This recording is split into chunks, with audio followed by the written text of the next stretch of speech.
Graça e paz, queridos, amém? Então vamos compartilhar da palavra. E nós estamos falando sobre uma coleção de salmos, que começou no Salmo 120, e nós vamos até o 134, e hoje nós vamos falar sobre o 129, Salmo 129. Eu tenho como hábito, queridos, essa é uma característica que nós temos, né, no ministério, de fazer uma mensagem expositiva. Então a gente pega um texto e vai trabalhando aquele texto. Essa é a nossa característica, né? E se Deus assim o permitir, nós já estamos preparando o Salmo 119. Literalmente. São 22 mensagens em cima do Salmo 119. Porque até eu achei interessante a manifestação da irmã ali. Eu não sou o pastor Eduardo e nem pedi para manifestar, mas a irmã se manifestou. Mas muitas vezes é isso, né? Nós, quando falamos do Salmo 119, nós achamos e damos risada, como se fosse uma brincadeira, mas são poucos que leem o Salmo 119 e extraem realmente a essência desta palavra. Queridos, no Salmo 129, diz assim a palavra: muitas vezes me angustiaram desde a minha mocidade. Israel que o diga. Desde a minha mocidade me angustiaram, todavia não prevaleceram contra mim.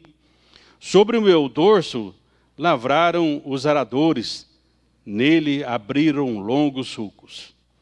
Mas o Senhor é justo, cortou as cordas dos ímpios. Sejam envergonhados e repelidos todos os que aborrecem a Sião. Sejam como a erva dos telhados que secam antes de florescer, com a qual não enchem a mão o ceifeiro, nem os braços os que atam os feixes. E também os que passam não dizem: a bênção do Senhor seja convosco. Nós vos abençoamos em nome do Senhor. Queridos, esta palavra tem como título Perseverança, mesmo em meio à dor. Então vocês percebam só pelo título de que realmente a palavra de Deus, ela é atual. A palavra é viva e eficaz, mais penetrante que espada de dois gumes. E ali no livro de Romanos diz que tudo quanto outrora foi escrito, para o nosso ensino é que foi escrito. E que através desta leitura da palavra, nós possamos manter a esperança. A mensagem desse salmo, queridos, é um tema sensível. Para cada um de nós como ser humano. Porque cada um tem a sua dor particular. E nós precisamos aprender a lidar com as dores da vida. Não é fácil. Mas as dores da vida são inevitáveis. E quando chega, queridos, nós temos duas opções. Ou nós superamos, ou somos superados pela dor. Eu não sei se você tem conseguido superar a sua dor, ou tem sido superado pela dor. Há um autor, faltava, né? Tinha que começar, né, pastor Jonathan? Derek Kidner, que diz o seguinte em seu comentário sobre esse salmo: enquanto a maioria das nações tendem a olhar para trás e ver o que conquistou, Israel reflete aqui, ou seja, no Salmo 129, sobre os momentos difíceis que eles sobreviveram. Pode ser um exercício desanimador, pois Sião ainda tem pessoas mal intencionadas. Contudo, os dirigentes cantam animados com o passado, cheios de gratidão a Deus, desafiando os inimigos do presente. Então esse salmo, queridos, o escritor vai dizer assim: olha, nós precisamos, e ele começa a olhar para trás, e ao invés de ele falar dos triunfos, teve isso, teve aquilo, ele começa dizendo assim: muitas vezes me angustiaram.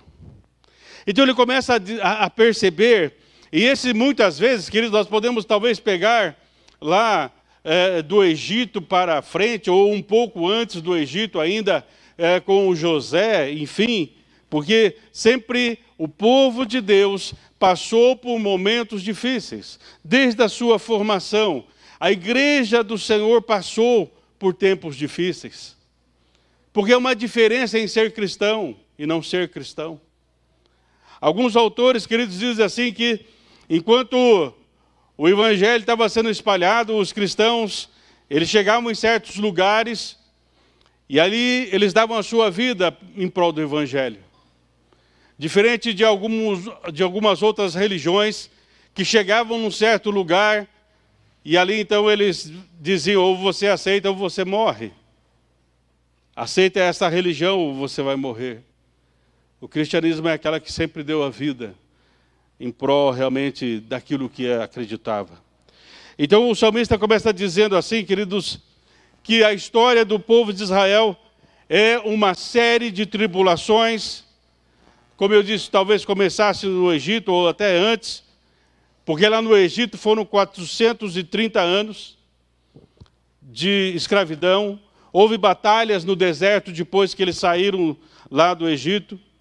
E com o tempo, queridos, sempre havia novos inimigos, ou mesmo velhos inimigos que se levantavam novamente com uma outra abordagem.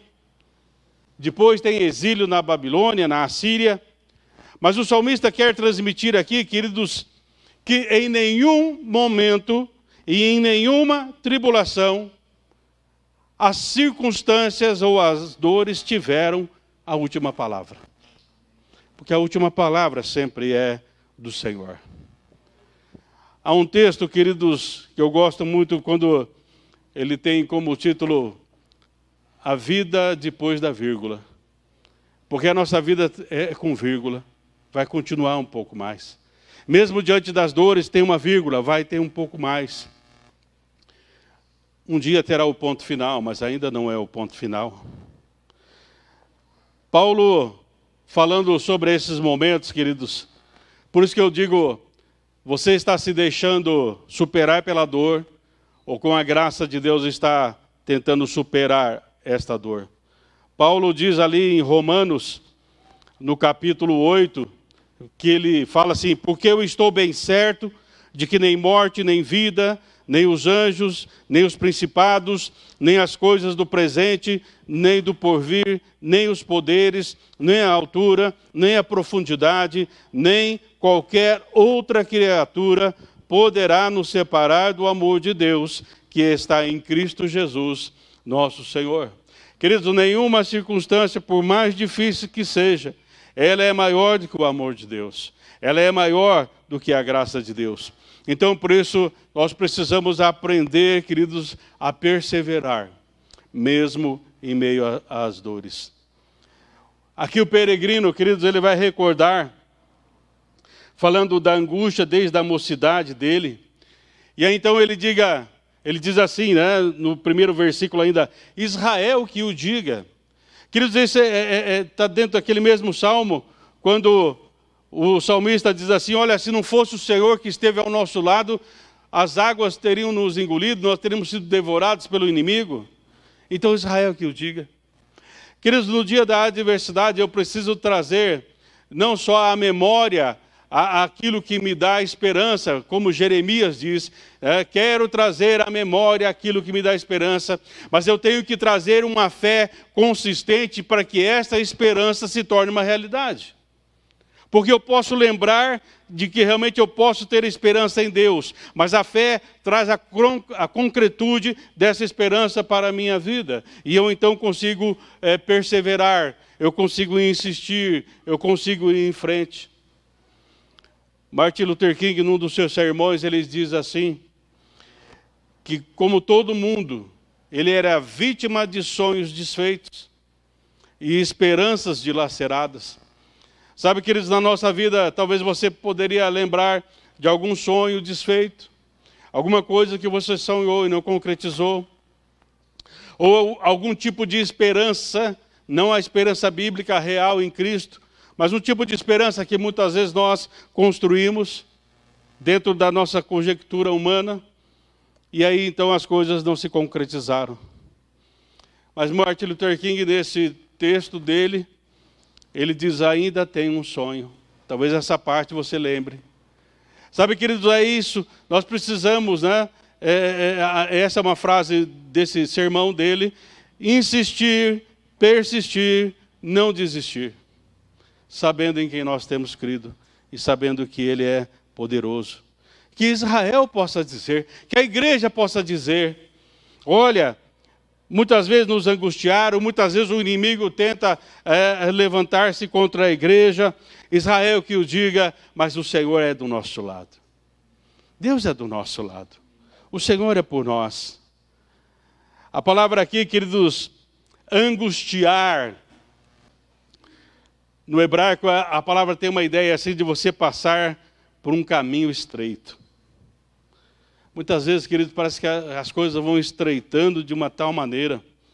A palavra também angustiar tem um sentido de uma pressão. Uma pressão que vai causando sobre nós. E aqui, queridos, no versículo 2 diz: desde a minha mocidade me angustiaram, todavia não prevaleceram contra mim. Queridos, então, Israel, aqui o escritor desse salmo, ele está olhando para as circunstâncias do passado, mas ele está dizendo assim: passei por momentos difíceis, passei. Mas ele diz assim: nenhum deles prevaleceu. Nenhum prevaleceu. Martim Lutero, numa das suas crises, né? Porque Martim Lutero sofria com depressão grave, mas ele parafraseou um texto bíblico dizendo: as emoções vêm e vão, mas a palavra de Deus permanece. Tem dias, queridos, que a dor é muitas vezes grande, e nós não conseguimos acreditar, mas Deus sabe disso. Por isso que ele diz: estou convosco todos os dias, até a consumação dos séculos. Porque tem dias que nós duvidamos, tem dias que o medo parece que vai nos dominar, tem dia em que essa angústia vai apertando o nosso coração, vai dilacerando a nossa alma. Aí ele vai dizer, né, como no versículo 3 aqui: sobre o meu dorso lavraram os aradores, nele abriram longos sulcos. Queridos, tente imaginar, não é esse arado do gradil que nós vemos muitas vezes aí em certos lugares, ou na feira de exposição, se você foi, eu não fui, mas geralmente tem nesses lugares. Tente imaginar aquele que da antiguidade, puxado por dois bois ali, e ele tem uma coisa pontiaguda que vai rasgando a terra. Aqueles bois vão puxando. Então o salmista diz assim: olha, eu trago assim marcas profundas, eu trago realmente, são dores reais, não são dores imaginárias, são reais, são profundas, doeram, mas não prevaleceram, porque Deus é maior. Como disse o Senhor Jesus para aqueles fariseus: será que vocês não reconhecem que está aqui alguém que é maior que o templo? Ele é maior do que a nossa dor, Ele é maior do que os nossos medos, Ele é maior do que as situações adversas que passamos.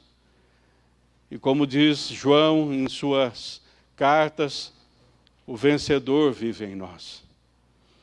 Por isso, queridos, a palavra diz que em Cristo Jesus nós somos mais do que vencedores. Não é que seremos, nós já somos. Mas mesmo em meio à dor, porque nenhuma delas prevalece, mesmo abrindo sulcos profundos, porque nós trazemos, como diz Paulo, ele foi chicoteado, Paulo foi preso, Paulo passou por muitas adversidades, foi apedrejado, quase se afogou. Mas ele não está dizendo: olha como lavraram o meu dorso, olha como araram as minhas costas e fizeram sulcos profundos. Tudo isso era real. Mas ele diz: eu trago as marcas de Cristo em mim. as marcas de Cristo cobrem essas marcas das dores. Porque o sangue de Jesus, ele nos lava, nos purifica. E nós ficamos alvos ainda mais que a neve. Não é como a neve, é ainda mais. Pelo menos cantávamos assim no hinário evangélico. Alvo ainda mais que a neve.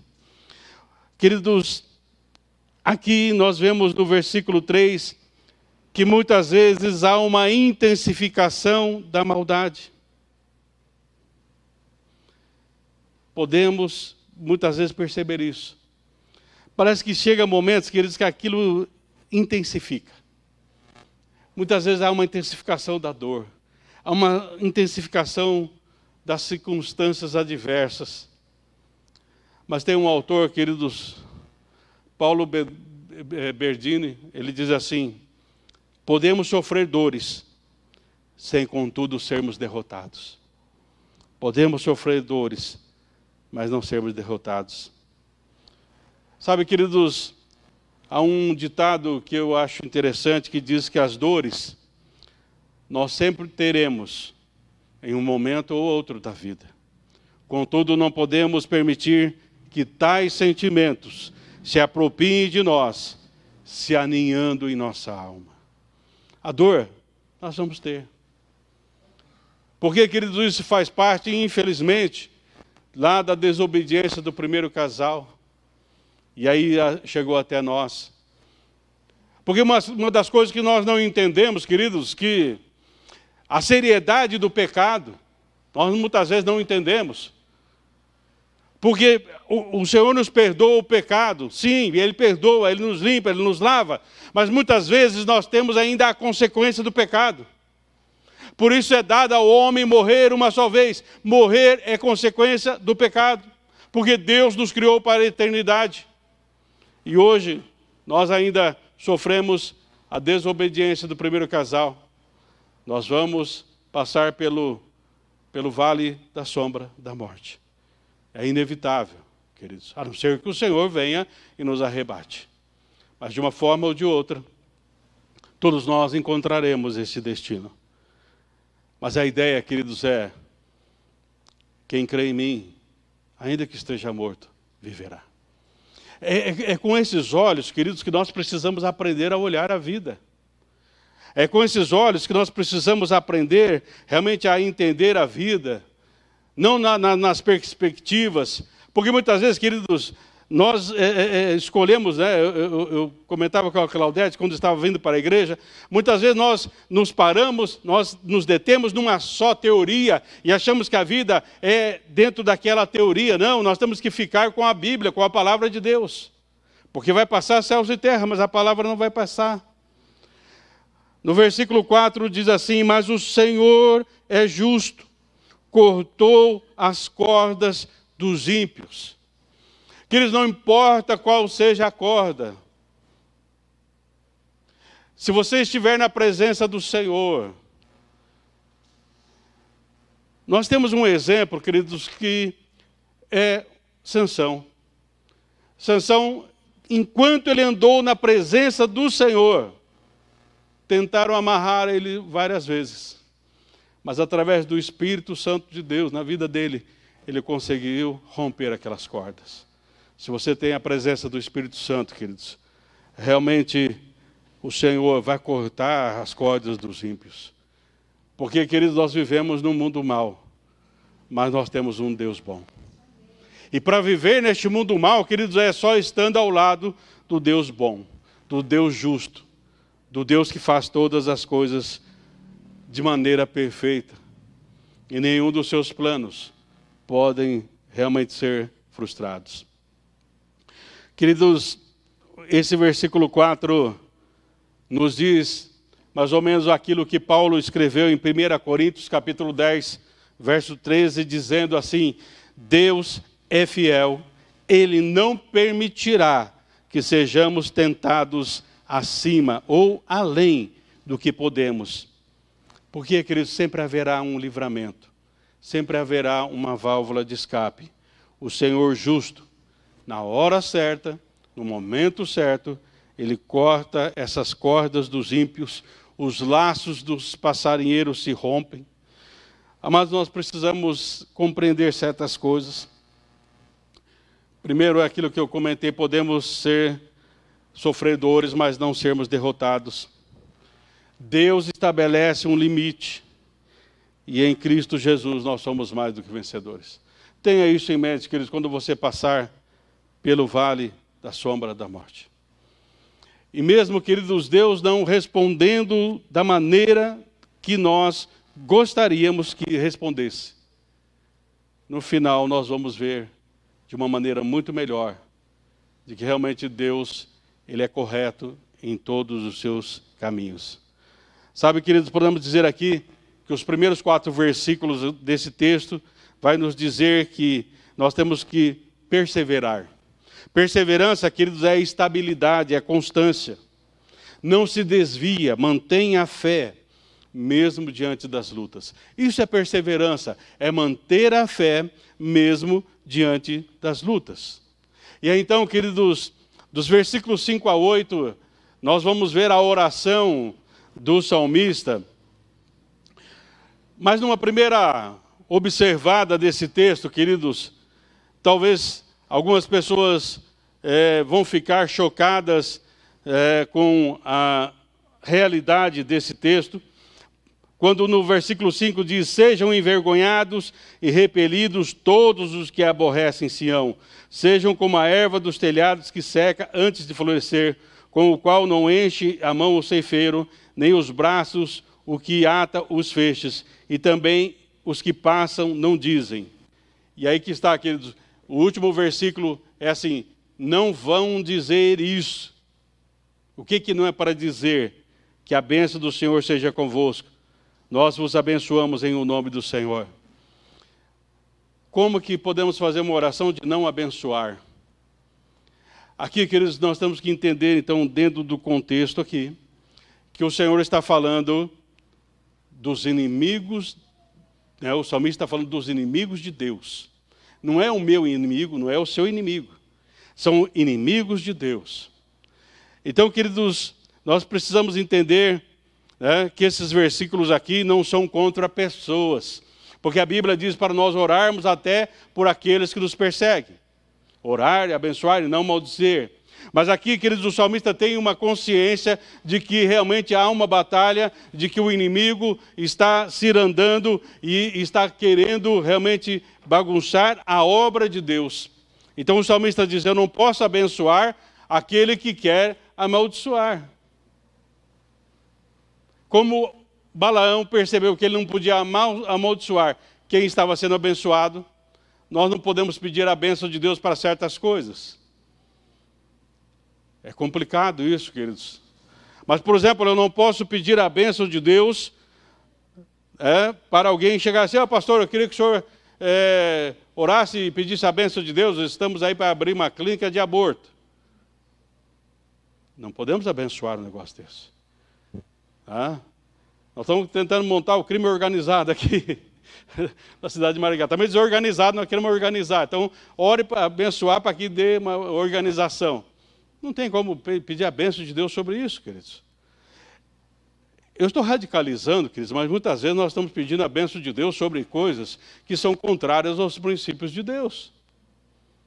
E o salmista, ele tem essa percepção, mas ele tem a percepção: olha, Deus em toda a história, ele continua sendo Deus, independente da minha dor, independente do meu sofrimento, porque há um inimigo comum, e esse inimigo tenta prevalecer através de pessoas, através de sistemas. Então nós não vamos poder orar para abençoar esse sistema. Nós oramos para Deus abençoar vidas, e para Deus ter misericórdia de vidas, e não de um sistema, porque esse sistema só será mudado através do retorno de Cristo, através do governo de Cristo. Mas será que nós temos uma percepção de que há uma força do mal no mundo? Talvez até nós tenhamos, mas o salmista está dizendo assim: Deus tem o controle. O mundo jaz no maligno? Sim, está escrito lá na Bíblia. Pelo menos na minha está. Não sei qual versão que você usa. Mas você tem a ideia de que Deus está no controle?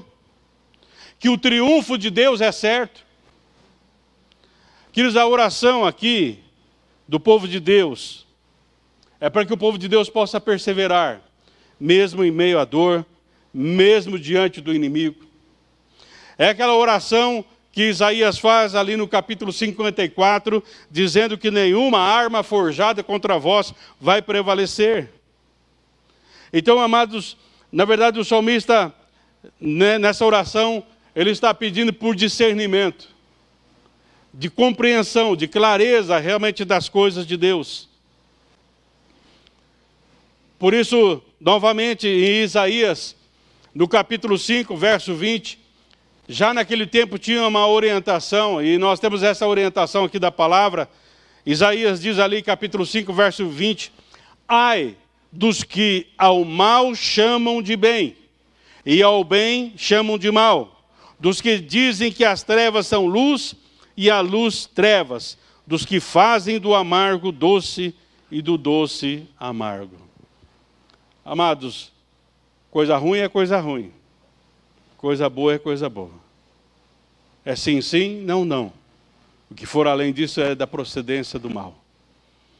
E nós temos que ter essa convicção. E o salmista, quando ele faz essa oração do versículo 5 ao 8, ele está tendo essa consciência de que eu não posso tomar a forma deste mundo. Eu tenho que ser transformado pela renovação da minha mente. E pela renovação da minha mente, eu entendo que Deus está no controle de todas as coisas. Eu entendo que Deus é Senhor absoluto. Agora vem o cântico antigo.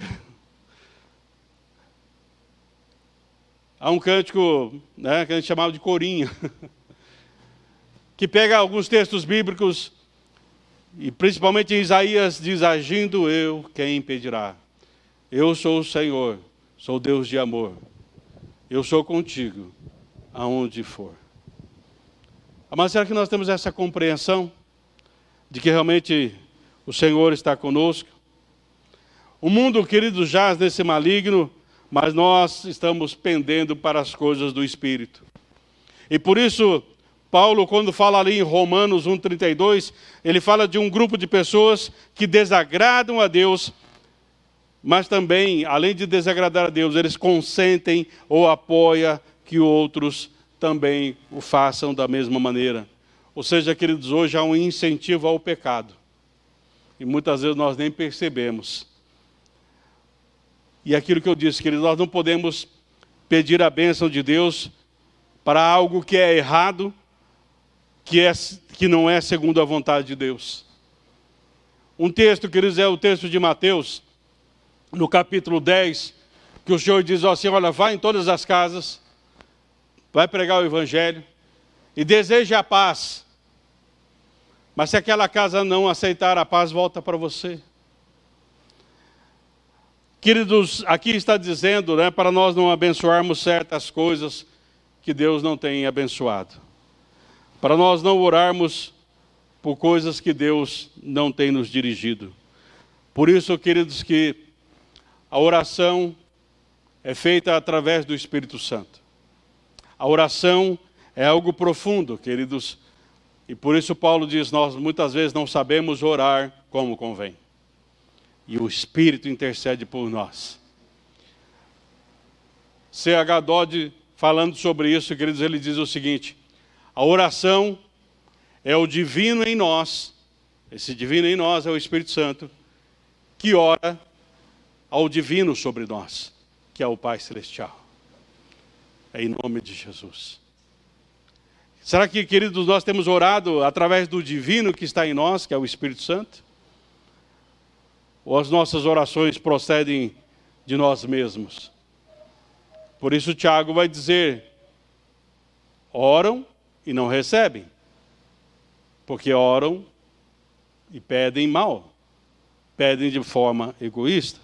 Mas o salmista aqui, queridos, ele vai dizendo, olha, nós estamos orando de toda a obra que se levanta contra o nome do Senhor, nós vamos orar para que ela seja como este capim do telhado, que não vai florescer, não vai fazer parte do ceifeiro, não vai trazer alimento nenhum.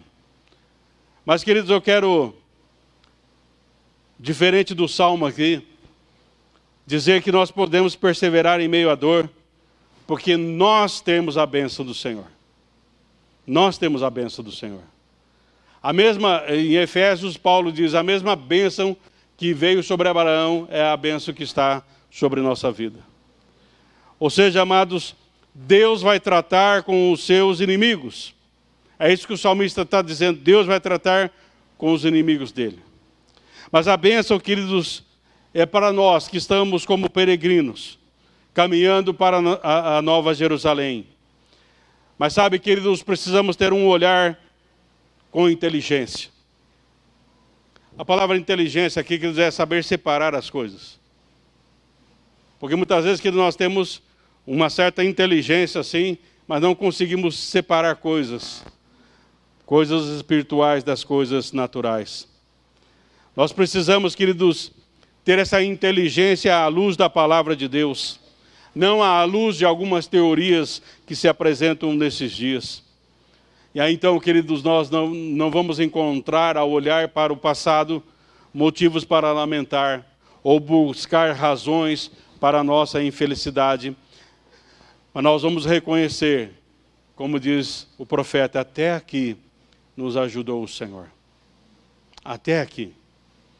Sabe, queridos, é isso que o salmista está dizendo, olha, eu estou perseverando, porque mesmo em meio à dor, aos apertos, às situações adversas, até aqui o Senhor nos ajudou. E o Deus que te ajudou até aqui é o Deus que vai te ajudar a ir um pouco mais. O Deus que nos ajudou até no domingo é o Deus que nos ajudará na segunda-feira, não importando a notícia que tenhamos. Contudo, queridos, quando nós olhamos as coisas na perspectiva de Deus, nós podemos acreditar na bênção de Deus. Há tempos cantávamos que somos abençoados por todos os lados. É uma musiquinha animadinha, né? Mas ninguém acredita nisso, queridos. Porque no menor sinal, fala assim, opa, desse lado parece que não está abençoado. Todos os lados somos abençoados. Não é que vai ser, nós já somos. Sabe que eu tenho visto assim, queridos? Há um autor que diz, queridos, mesmo que em nossa caminhada encontremos sofrimento, Deus tem preparado para nós um amanhã, no qual o mal não mais existirá.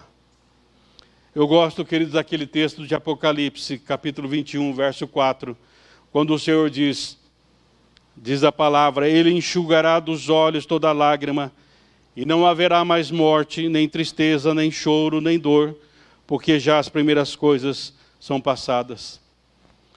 Sabe, queridos, em Jesus Cristo, nós, como filhos e filhas do Senhor, nós temos um destino luminoso. O céu é o nosso objetivo. A presença do Senhor é o nosso objetivo maior. Hoje, nós vivemos entre provação e esperança. Mantenha a esperança. Aquele que anda pelo vale da sombra da morte, queridos, precisa continuar segurando firmemente nas mãos do Senhor. E tenha certeza, queridos, estando do lado de Deus, nós não somos desapontados. Deus permanecerá fiel à sua palavra. É aquilo que Jeremias teve em sua visão.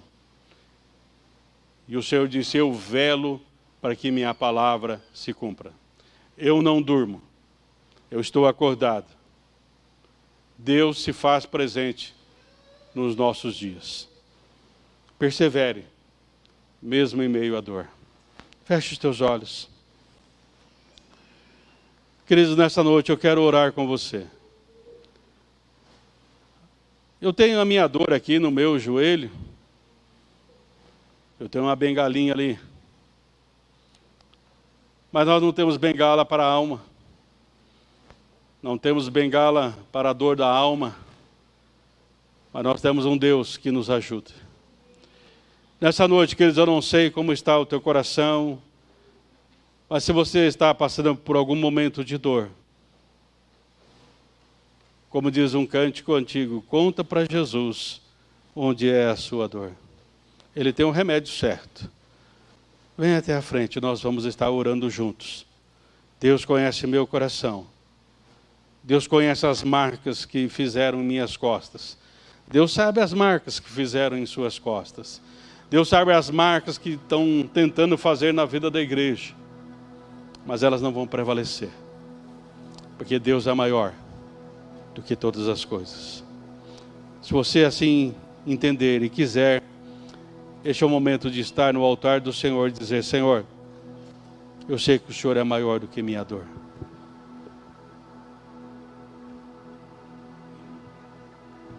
Aleluia.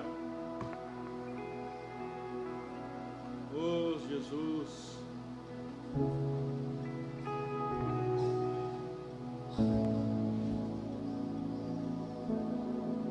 Lindo Jesus. Oh, aleluia. Coração,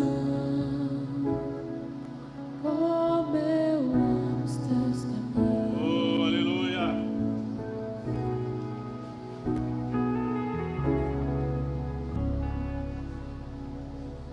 Lindo Jesus, Oh, Senhor. estrela da manhã, Aleluia. eu cantarei a ti, porque posso te dar por tudo que tu és. Você me libertou Aleluia. e me curou. O que posso te dar por tudo que tu és. Aleluia. Você me libertou e me curou.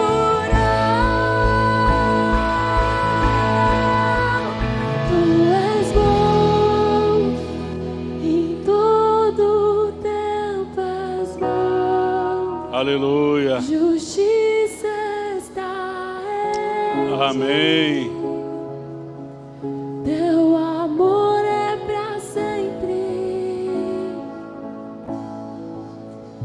Tu és bom, em todo tempo és bom. Justiça está em ti. Aleluia. Teu amor é pra sempre.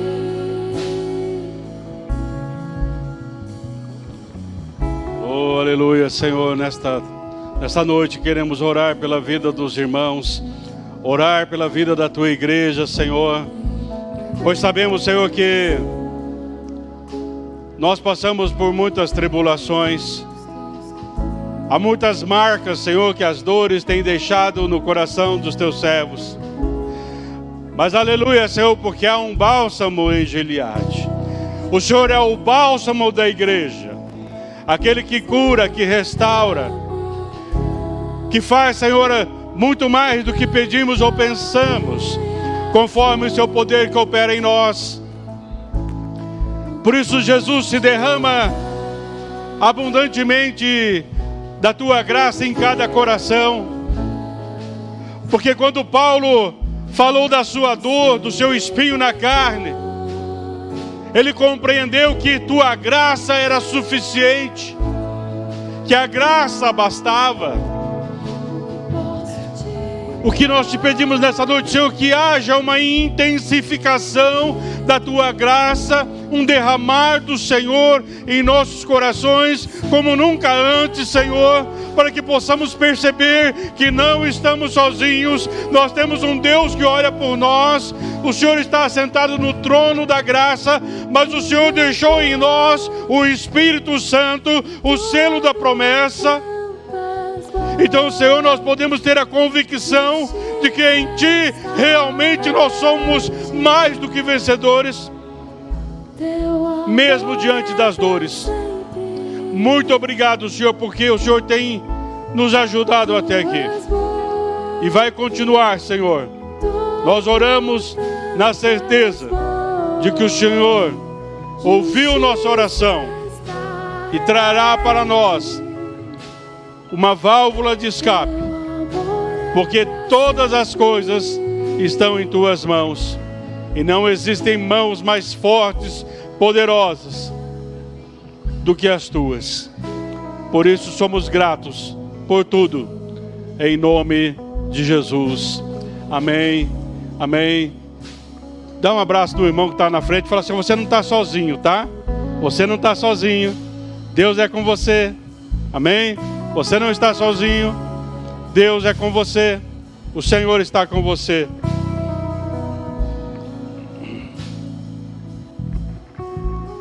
Amém.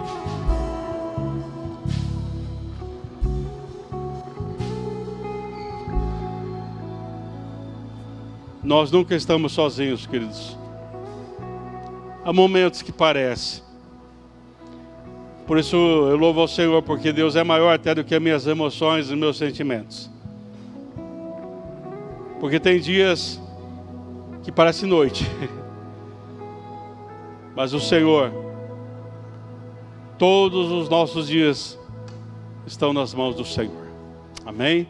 Se coloque em pé agora. Estamos encerrando este momento, queridos. Mas tenha certeza, o Deus que está aqui é o Deus que está em você.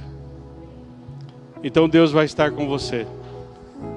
Eu não preciso dizer, vai com Deus, porque Deus já está indo com você. E eu sempre oro, queridos, há muitos anos eu faço essa oração. Eu sempre digo: Senhor, abra os meus olhos espirituais, abra os meus ouvidos espirituais, porque dessa maneira eu poderei perceber a tua presença real em todos os momentos. Receba a bênção do Senhor. Senhor, muito obrigado por esta noite, pela vida dos meus irmãos e irmãs. Nós sabemos, Senhor, que muitas vezes as circunstâncias são tão apertadas e nós choramos. E muitas vezes, Senhor, pensamos que estamos numa situação do qual não há saída. Mas como o pastor orou, Senhor, pelos dízimos, citando o Salmo, nós queremos aprender a elevar nossos olhos e perceber que o nosso socorro vem do Senhor.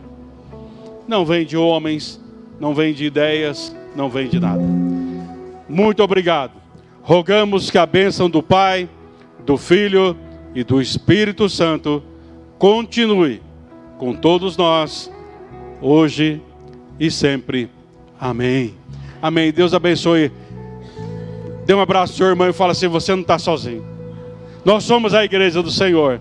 Nós somos mais que vencedores.